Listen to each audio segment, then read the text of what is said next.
ମାଛ ମାର୍କେଟ ଆଡ଼େ ଟିକେ ପଳେଇ ଆସିଲି କ୍ରିଷ୍ଣାକୁ ସ୍କୁଲରେ ଛାଡ଼ିକି ଆସିବା ପରେ। ଯେହେତୁ ଆଇଁଷ ବାରି, ଘରେ ତ ଆଇଁଷ ନିଶ୍ଚିନ୍ତ ହବ। କିଛି ନହେଲେ ଅଣ୍ଡା ଟିକେ ହେଲେ ବି ପାଟିରେ ବାଜିବ। ଆଜିକାଲି ଏଇଟା ହେଉଛି ଆମ ଆଜିକାଲି କ'ଣ ଏଇଟା ଆମ ଓଡ଼ିଆ ଘରର ଗୋଟେ ମାନେ ଟ୍ରେଣ୍ଡ କହିପାରିବେ, ପରମ୍ପରା କହିପାରିବେ ଯେ ଆଇଁଷ ବାରି ମାନେ ମାଛ ଆଇଁଷ ଟିକେ ଯାହା ବି ହେଲେ ପାଟିରେ ବାଜିବ। ଯଦି କିଛି ନ ମିଳିଲା ଅଣ୍ଡା ଦୁଇଟା ହେଲେ ବି ଫଟା ହେଇକିରି ଭୁଜିଆ କରିକି ଖିଆ ହବ। ତ ମାଛ ନେଇକି ଆସିଲା ପରେ ମୁଁ ଆସିଲି ଜଳଖିଆ ଦୋକାନ। ମୋର ପ୍ରଥମ ପେମେଣ୍ଟରେ ଆଣିଥିଲି କୃଷ୍ଣ ଭଗବାନଙ୍କ ପାଇଁ ପ୍ରସାଦ ଲଗାଇବା ପାଇଁକି ମିଠା, ତା ସହିତ ଲଡ଼ୁ ଥିଲା, ବହୁତ ପ୍ରକାର ମିଠା ଥିଲା, ତା ସହିତ ଘରେ ଖାଇବା ପାଇଁ କିଛି ଜଳଖିଆ ନେଇ ଆସିଥିଲି। ଏଇଠି ଘରକୁ ଆସିଲା ପରେ ଗୋଟେ ପିତ୍ତଳ ତାଟିଆରେ ଠାକୁରଙ୍କ ପାଇଁ ପ୍ରସାଦ ବାହାର କରିଦେଇଥିଲି। ଠାକୁର ପୂଜା କରିବା ପରେ ପ୍ରସାଦ ଲଗାଇ ଦେଇଥିଲି। ଠାକୁରଙ୍କୁ ଜଣେଇଥିଲି ଯେ ଏତେ ଦିନର ମୋତେ ଏତେ ମାସର ପରିଶ୍ରମର ଫଳ ଦେଇଥିବାରୁ ବହୁତ ବହୁତ ଧନ୍ୟବାଦ, କୃତଜ୍ଞତା ଜଣେଇଲି ଠାକୁରଙ୍କ ପାଖରେ।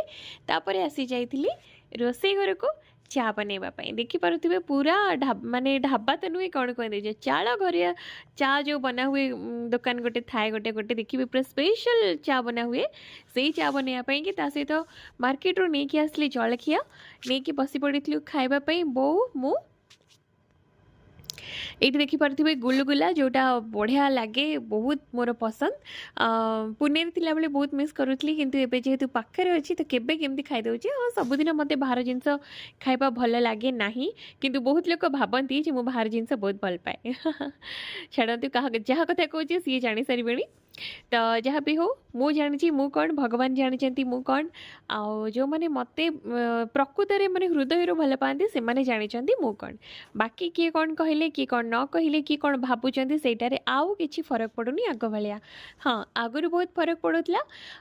ଏବେ ଯେହେତୁ ଟିକେ ମ୍ୟାଚୁରିଟି ଆସିଗଲାଣି ତ ଏସବୁ ମଣିଷ ବୁଝି ସାରିଲାଣି, ଆମେ ବୁଝି ସାରିଲୁଣି। ଆପଣମାନଙ୍କ ସାଙ୍ଗରେ ବି ଏଇ ଜିନିଷ ସବୁ ଘଟିଥିବ କି କ'ଣ ଠିକ୍ କ'ଣ ଭୁଲ, କେଉଁ କଥାରେ ଆମର ଧୈର୍ଯ୍ୟ ରଖିବା କଥା, କେଉଁ କଥାରେ ଆମକୁ ରାଗିବା କଥା, କେଉଁ କଥାରେ ଆମକୁ ମାନ ଅଭିମାନ କରିବା କଥା, ଏ ସବୁ ଜିନିଷ ଆମେ ଜାଣିଲୁଣି। ତେଣୁକରି ଇଗ୍ନୋର ଜିନିଷଟା ଯେଉଁଟା ଅଛି ଗୋଟେ ୱାର୍ଡ଼ ଇଗ୍ନୋର ବୋଲିକି, ଅଣଦେଖା, ସେଇଟା ଯେତେ ବୟସ ବଢ଼ି ବଢ଼ି ଚାଲେ ମଣିଷ ଶିଖି ଶିଖି ଚାଲେ। ଏଇଟା ଲାଇଫ୍ ହିଁ ତାକୁ ଶିଖେଇ ଦିଏ ଲୋକଙ୍କୁ ଇଗ୍ନୋର କରିବା, ଲୋକଙ୍କ କଥାକୁ ଇଗ୍ନୋର କରିବା। ସମସ୍ତଙ୍କର ନୁହେଁ, ବହୁତ ଲୋକ ଅଛନ୍ତି ଭଲ, ଏବେ ବି ଦୁନିଆରେ ଅଛନ୍ତି ଯେଉଁମାନେ ଆପଣଙ୍କ ଭିତରେ ପ୍ରଥମେ ଭଲଟା ଦେଖିବେ। ତ ସେଇ ଲୋକଙ୍କ ସହିତ ତାଙ୍କୁ ଆପଣେଇକି ଆଗକୁ ବଢ଼ାନ୍ତୁ, ନିଜର ଫ୍ୟୁଚର୍ ବନାନ୍ତୁ, ସବୁକିଛି କରନ୍ତୁ। କିନ୍ତୁ ଯେଉଁ ଲୋକ ଆପଣଙ୍କର ମାନସିକ ଶାନ୍ତି ପାଇଁକି ହାନିକାରକ, କ୍ଷତିକାରକ, ସ୍ପେଶାଲି ସେଇଭଳିଆ ଲୋକଙ୍କଠୁ ଦୂରେଇକି ରହିବାଟା ନିହାତି ଭଲ। ଦୂରେଇକି ରହିବା ବୋଲି ତା'ମାନେ ନୁହେଁ